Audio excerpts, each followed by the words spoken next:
Hi everybody, Adam here. Welcome back to our Lego room. Today we are taking a look at an awesome new train car that we have built, the skeleton log car.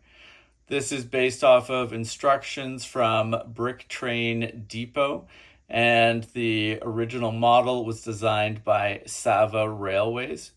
Really impressive work that they've done here. I think this is going to be an amazing addition to our collection, and I'm looking forward to putting it through its paces on the layout. Couple things to note: the build requires roughly 270 pieces. I used my own magnetic couplers that I had here in the Lego room for the build. I expect they should work fairly well. And, if I want to at a later date, I think it should be relatively easy to switch those over to the KD couplers. The parts list for the build was pretty good overall. I noticed that it didn't seem like the chains for the tying down the log load were in the parts list, but I had a couple of those in my various part bins here, so I was able to add that in without any issue. You'll notice the excellent details around the wheels on the log car. You'll see them on both the left and right side of the front of the car here. I'm pretty sure I've got most of the pieces to finish off the back wheels there, but having a difficult time at the moment finding some more of the little wrench pieces that hold the pipe and the rest of the detailing there.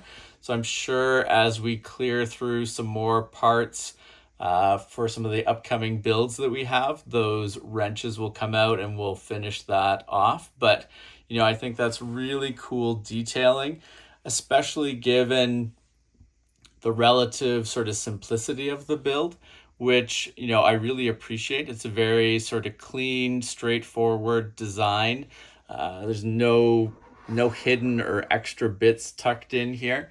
It's very apparent what the car is doing, and I think the lumber load on there is excellent as well. Couple things that I think I will probably tweak at some point with the length of the load.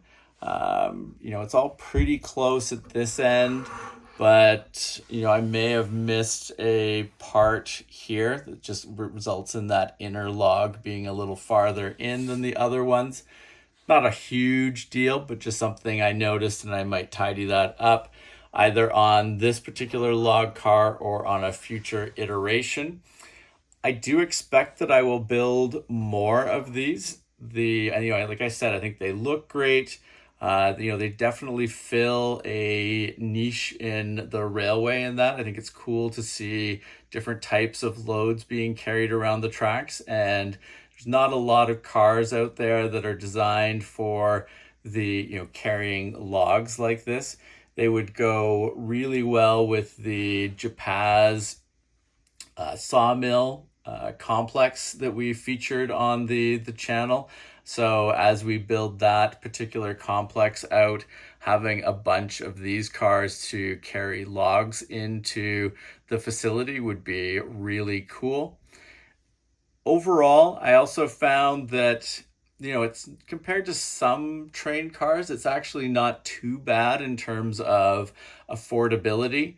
It's less than $100 for the build Canadian, which is pretty good on the whole.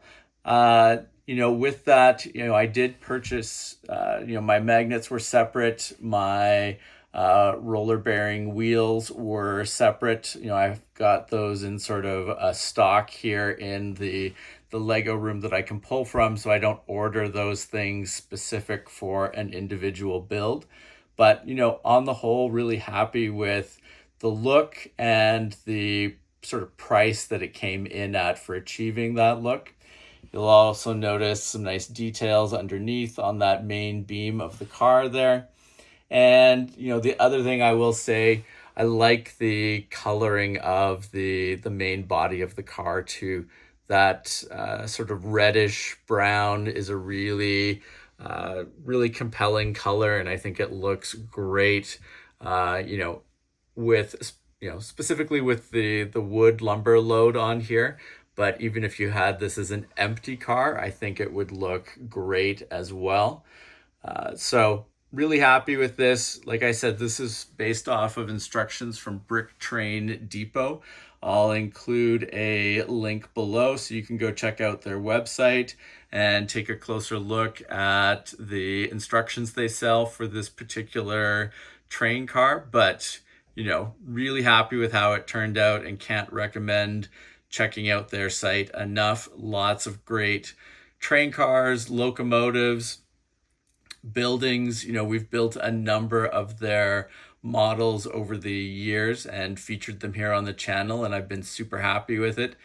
This is definitely, at times a more complex build, especially when you're going through and putting together some of the inner parts of the lumber load, and when you're putting together some of the stuff around the wheels. But looking at the instructions and kind of working your way through, there's nothing there that's sort of too complex to figure out. So was happy with the instructions there as well. Now, if you have not subscribed to the channel, please make sure to do so that you don't miss out on any of our upcoming videos. And like I said, we will put this through its paces on the layout soon. We'll probably do it as some of our last trains that we're testing out before we head off to a train show this weekend.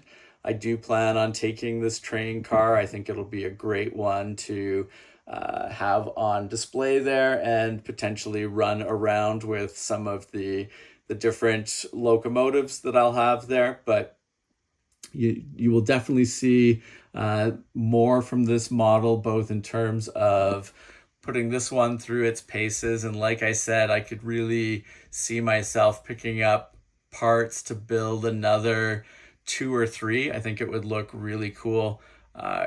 Long term, maybe even a longer train than that, but definitely in the short term, having 2 or 3 more of this particular car would look awesome, I think. And like I said, I think it would really pair up well with the Japaz sawmill complex that we picked up instructions for from Rebrickable. So lots more ahead with this particular train car. And, like I said, make sure to subscribe so you don't miss any of those videos or any of the other videos that we have coming. Thank you very much for watching, and we will see you again soon. Take care. Bye.